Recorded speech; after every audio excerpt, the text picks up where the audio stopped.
tic-tac.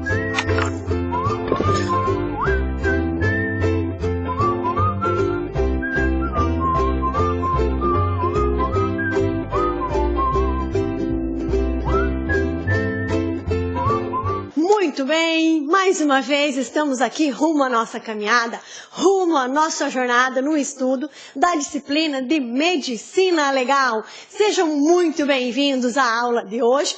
A aula de hoje é continuidade da nossa última aula, lembram? Na aula anterior, nós trabalhamos perícia parte 1, né? Compreensão e análise geral da perícia. A aula de hoje, vamos trabalhar perícia parte 2. Perícia parte 2 é muito bacana. Por quê? Porque diz respeito à contextualização legal da perícia junto ao Código de Processo Penal, ok? Então é uma aulinha muito bacana, com muitas questões ao final para nós analisarmos, discutirmos, respondermos e colocarmos em prática, todo o conhecimento que nós adquirimos e trabalhamos no decorrer da nossa aula, ok? Vocês já me conhecem, eu sou a professora Débora Carlotto. Aqui vocês visualizam Débora Botan, né? Meu nome é Débora Carlotto Botan de Souza. Aqui fica visualizado para vocês, professora Débora Botan. Pois bem, galerinha, vou pedir então que vocês hoje lancem mão do código. Vou pedir que vocês utilizem o Código de Processo Penal.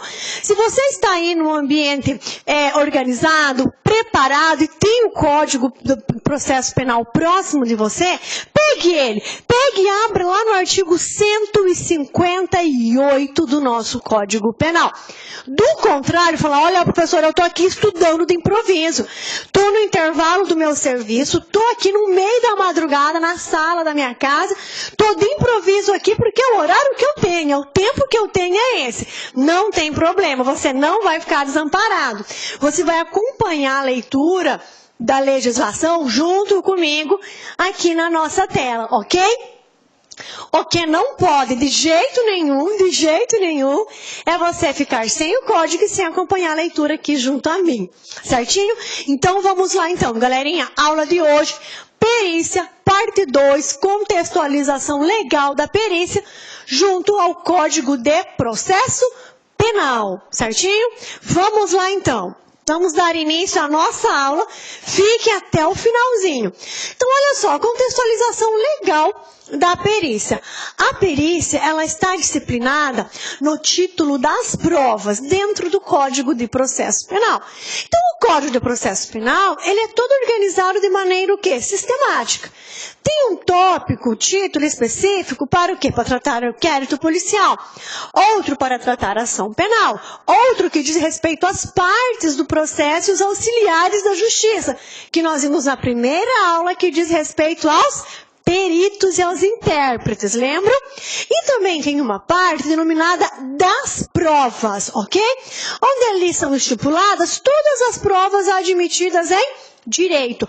Todas as provas legais permitidas a serem realizadas no decorrer de uma instrução processual penal. A fim de que? A fim de que a verdade real venha à tona. A fim de que o juiz alcance essa verdade real e prolate uma sentença o quê? Justa, correta, fundamentada, ok? Quando o juiz e as partes, todos estão imbuídos em busca da verdade real, nós estaremos o quê? Nós estaremos mais distantes de um erro judiciário. Nós estaremos mais distantes de uma sentença vazia e errônea, ok? Por isso que todas as provas admitidas em direito, elas devem ser o quê? Realizadas, sempre que necessárias para a elucidação daquele fato concreto que está sendo discutido nos autos de uma ação penal. Tá?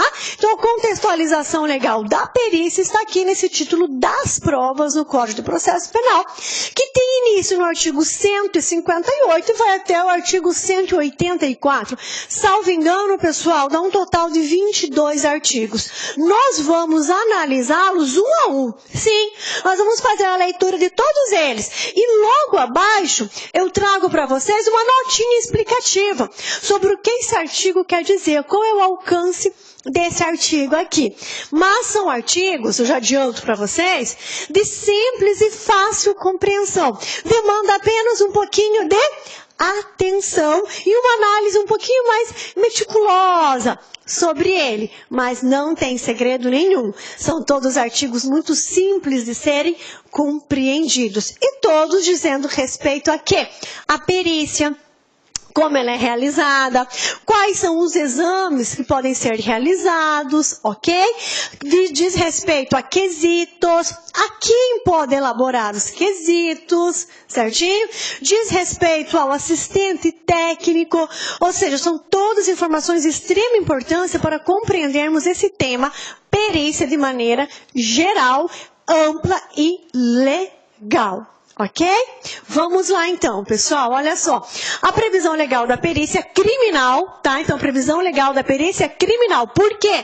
Porque nós temos perícia no âmbito civil, nós temos perícia no âmbito previdenciário, nós temos perícia no âmbito trabalhista e nós temos perícia no âmbito ambiental, né? Então, aqui o foco da nossa aula para este concurso, neste edital, é o quê? É a perícia criminal, a perícia no foro criminal. E ela está disposta no título das provas, no Código de Processo Penal, no capítulo 2, assim designado. Então, você vai encontrar no seu CPP, assim, ó, do exame de corpo de delito e das perícias em geral, tá? Então, ó, do exame do corpo de delito e das perícias em geral, que é um bloco de artigos que vai do 158 até o artigo 184. Pois bem, iniciemos então a leitura do nosso primeiro artigo. Vamos lá? Olha só. Artigo 158 do Código Penal. O que ele vai disciplinar para nós? Quando a infração deixar vestígios, será indispensável o exame de corpo de delito, direto ou indireto, não podendo supri-lo a confissão do acusado. Então, esse dispositivo legal, esse artigo 158, ele traz para nós 3 importantíssimas informações. Sim, primeira informação, indispensabilidade do exame de corpo de delito para os crimes que deixam vestígios. Primeira informação.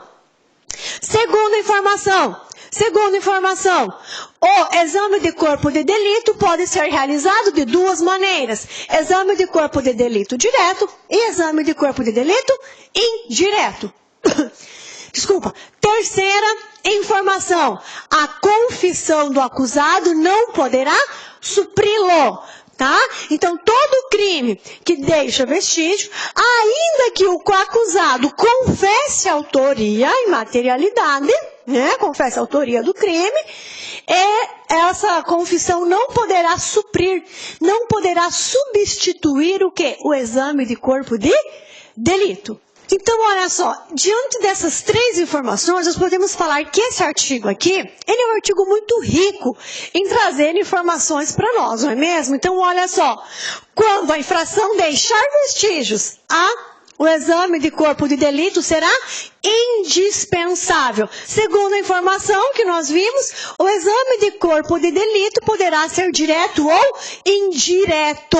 Lembra que nós já trabalhamos isso na nossa aula anterior, né? Mas nós vamos reforçar, não tem nenhum problema. Vamos relembrar. O exame de corpo de delito direto é quando? É quando o perito ele tem acesso à pessoa, ao corpo humano ou ao objeto. Então, o perito está lá realizando a perícia em contato direto com a pessoa, com o corpo humano ou com o objeto, com a arma do crime, por exemplo, ok? Esse é o exame de corpo de delito direto. Já o exame de corpo de delito indireto, na verdade, nós nem podemos afirmar categoricamente que ele é um exame de corpo de delito. Por quê? Porque não há mais ali, o quê? Não há mais ali a situação a ser analisada. Ou o perito não tem mais presente o corpo humano, ou não tem mais a arma, por exemplo, não tem mais o objeto a ser examinado. Então, no indireto, o perito ele vai fazer a análise dele, vai confeccionar um laudo, vai dar origem a um auto, que nós vamos ver daqui a pouco também. Ele vai dar origem a tudo isso mediante o quê? Mediante fotografias, tá? Mediante fichas médicas, mediante prontuários médicos e mediante provas testemunhais, ok? Então esse é o que denomina-se exame de corpo de delito indireto, quando o perito não tem contato direto, não tem contato com a pessoa a ser examinada ou com o objeto a ser periciado, ok? Então esse é o exame de corpo de delito indireto, quando o perito, para dar o seu parecer, para dar a sua opinião sobre a situação que lhe é apresentada, ele utiliza-se de fotografias, utiliza-se de registros, de prontuários médicos e de provas testemunhais, tá? Então, o exame do corpo de delito é indispensável quando o crime deixar vestígios, ok? Pode ser direto ou indireto. O direto é o clássico, onde o perito está diante da pessoa a ser periciada ou do objeto, né? E a terceira e última informação, muito importante, vocês não podem esquecer disso, não podem olvidar dessa informação, ok? A confissão do acusado não supre o exame de corpo de delito para os crimes que deixam vestígios. A confissão do acusado não é capaz o quê? De substituir o exame de corpo de delito, ok? Crimes que deixam vestígios, que são crimes que deixam vestígios? Crimes que deixam vestígios são aqueles crimes violentos, ok? Imagine, golpes de uma arma branca, golpes de faca, vai deixar vestígios, não é mesmo? Uma lesão corporal vai deixar vestígios, tá? Então são crimes que deixam marcas, que deixam vestígios, vamos assim dizer, visíveis, tá? Aos olhos do perito. O arrombamento de uma porta para entrar em uma residência, ou mesmo quebrar o vidro de um veículo para furtar o que está dentro, ok? Rompimento de obstáculos, isso deixa vestígio. Exemplo de um crime que não deixa vestígio, por exemplo, é o crime de calúnia, o crime de difamação, o crime de injúria. Por que que não deixa vestígio? Porque são crimes verbais, ok? Então, nesses crimes dispensa-se o quê? O exame de corpo de delito. Dispensa-se o exame de corpo de delito. Por quê? Porque são crimes que não deixam vestígios, não deixam lastros que podem ser periciados, que podem ser examinados, que podem ser vistos, tá? Diante dos olhos dos peritos, certinho? Então, esse artigo 58 é um artigo muito bacana, que ele traz 3 informações bem interessantes para nós. Tá?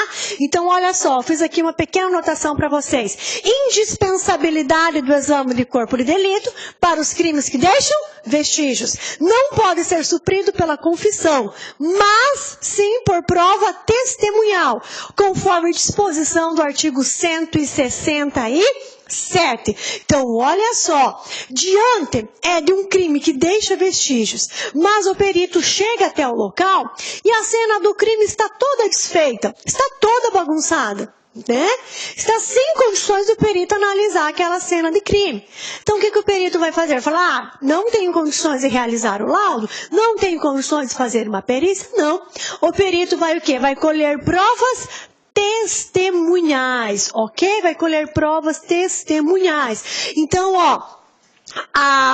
para os crimes que deixam vestígios, não pode ser suprido pela confissão do acusado, mas pode ser suprido o quê?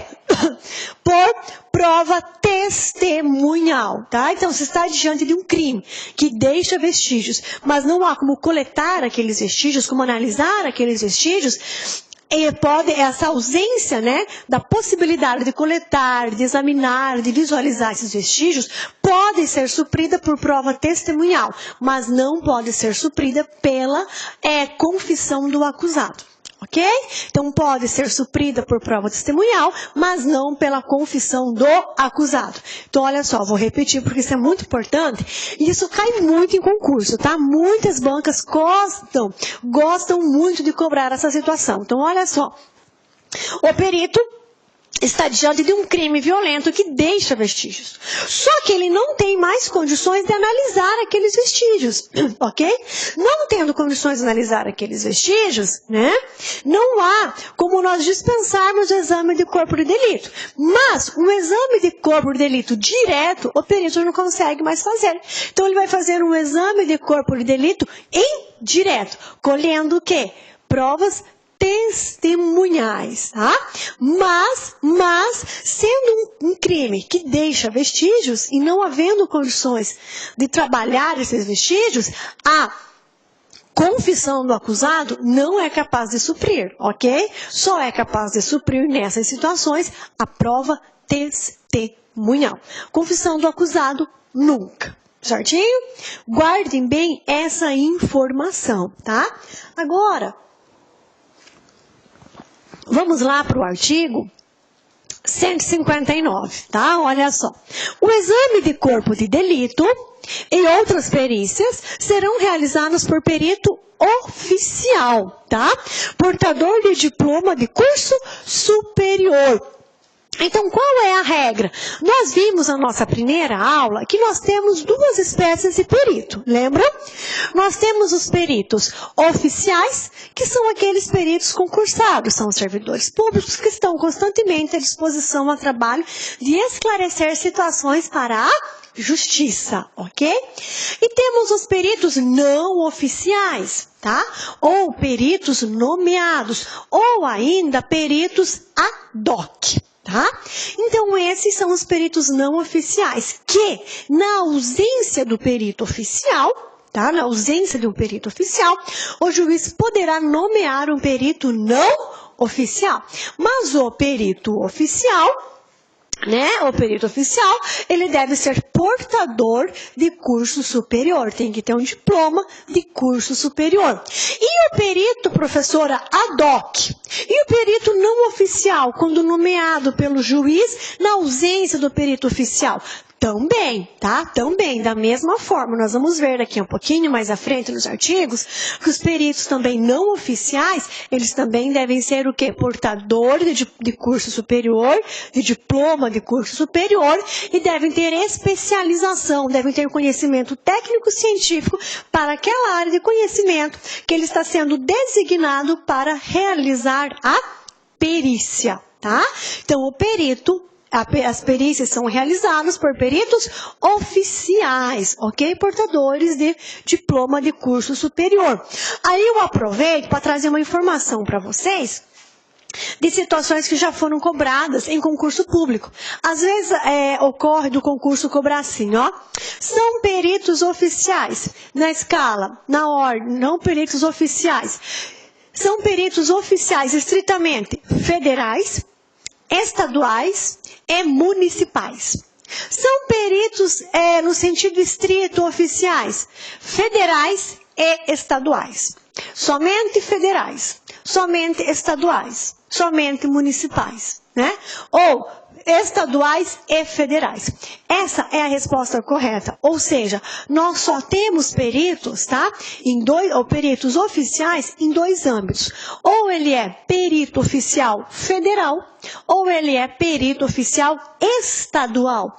Nós não temos perito oficial municipal, ok? Não há perito oficial municipal. Só há perito oficial federal e perito oficial estadual que atuam o quê? Nos municípios, ok? Então, as perícias são realizadas por peritos oficiais que apresentam diploma de curso superior. Na ausência de um perito oficial, ou na impossibilidade desse perito oficial realizar determinada perícia, o juiz pode o quê? Designar, nomear um perito ad hoc, um perito não oficial, que preenche esses mesmos requisitos, ou seja, tenha diploma de curso superior e tenha conhecimento específico, técnico, científico, na área em que ele está sendo designado para realizar a perícia. Essa é a disposição do artigo 159. Então, como nós podemos, então, concluir e visualizar a disposição do artigo 159, a regra é realizar a perícia por meio de um perito oficial, que possua o quê? Diploma de curso superior. Veja bem, ó, a regra é realizar. Porém, toda regra comporta o quê? Comporta exceção.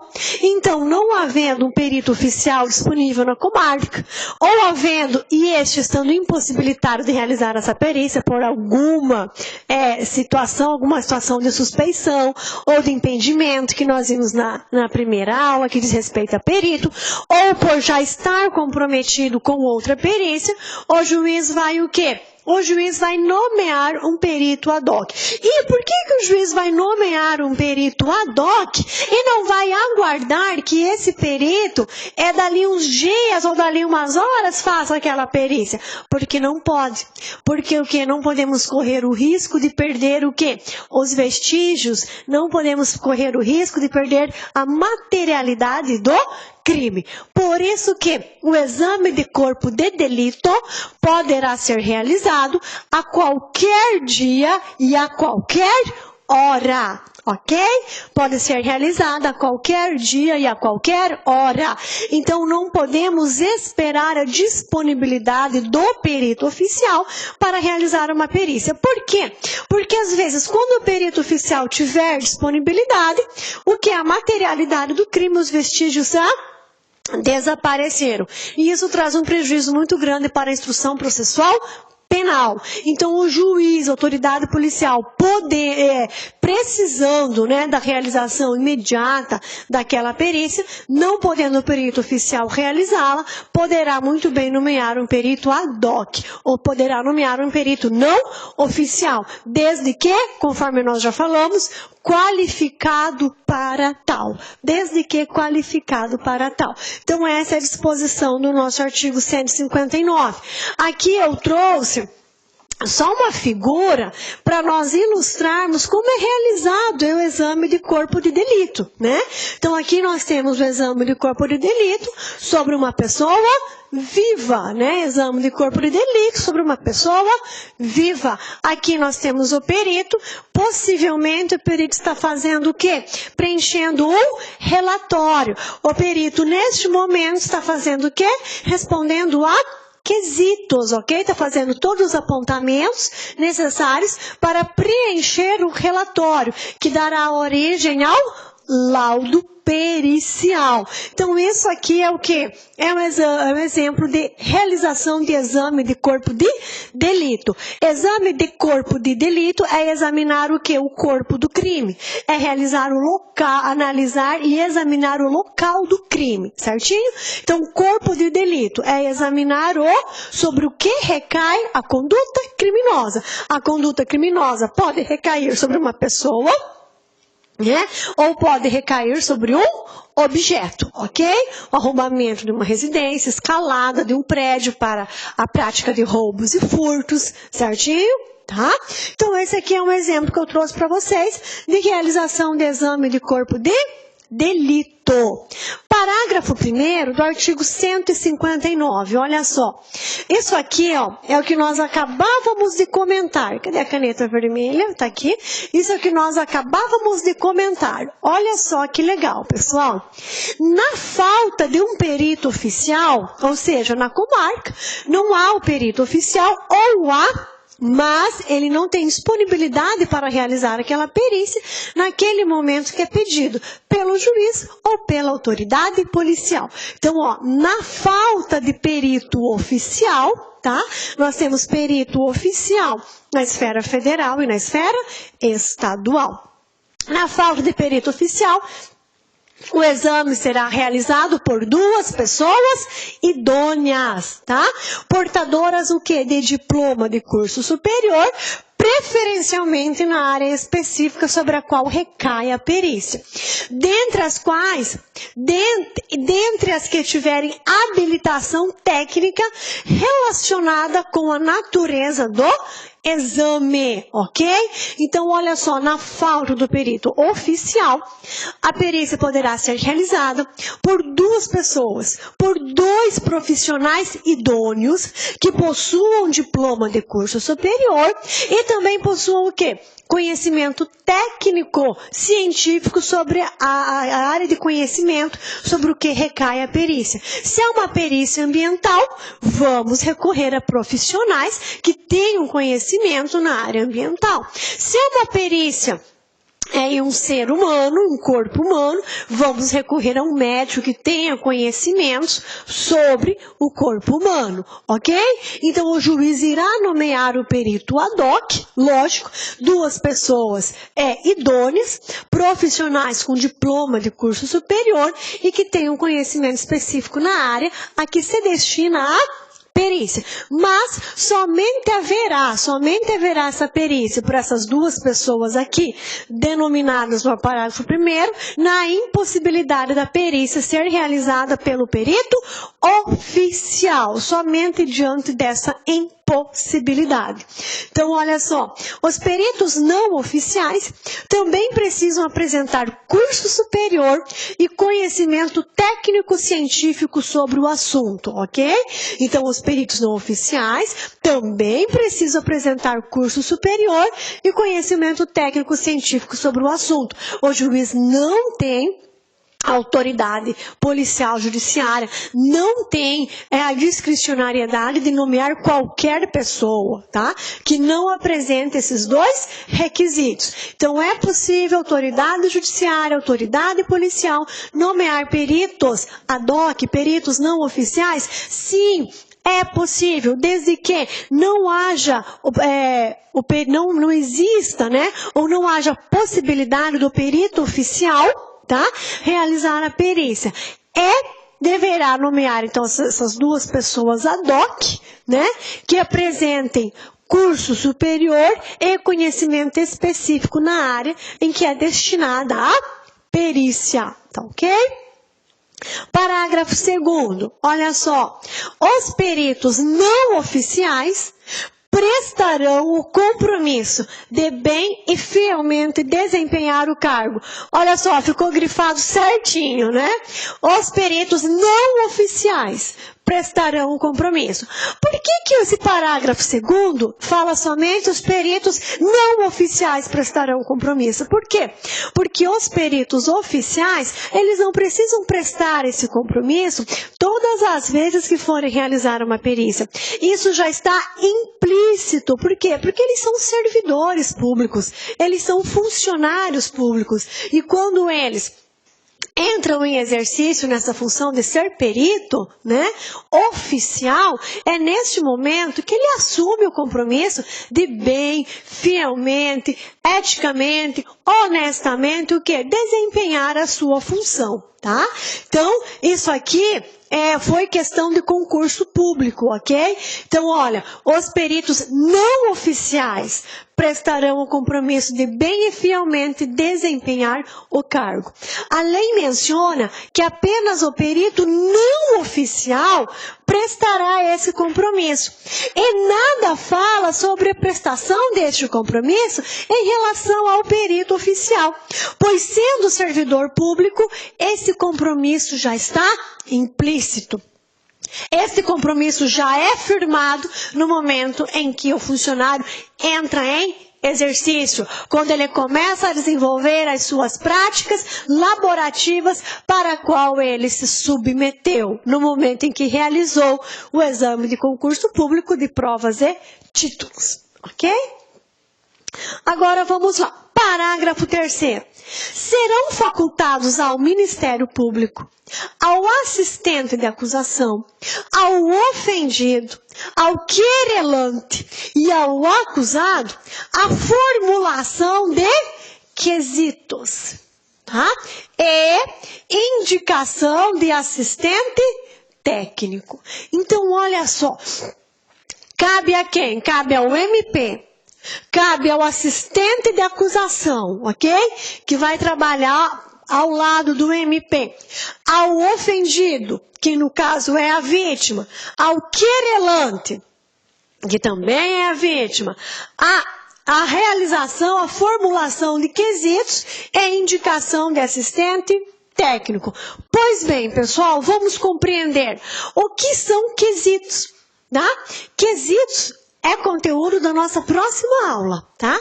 Já, daqui a pouquinho, nós vamos ter vocês terão disponíveis a aula de documentos médico-legal e quesitos. E lá nós vamos trabalhar muito bem essa situação dos quesitos. É muito simples. Quesito nada mais é que perguntas. Quesitos nada mais é que questões, perguntas formuladas por quem? Pelas partes, pelo Ministério Público, pela autoridade judiciária e pela autoridade policial, ok? Então, quesitos são perguntas formuladas pelas partes, pela autoridade judiciária, pela autoridade policial e pelo Ministério Público. Perguntas essas que deverão ser respondidas por quem? Pelo perito. Perguntas essas que deverão ser respondidas pelo perito. E essas perguntas são realizadas a fim de quê? A fim de esclarecer a situação criminosa apresentada no processo. Nós vamos ver, quando trabalharmos quesitos, que nós temos duas espécies de quesitos. Nós temos os quesitos oficiais e os quesitos não oficiais. Quesitos oficiais, pessoal, são aqueles quesitos padronizados.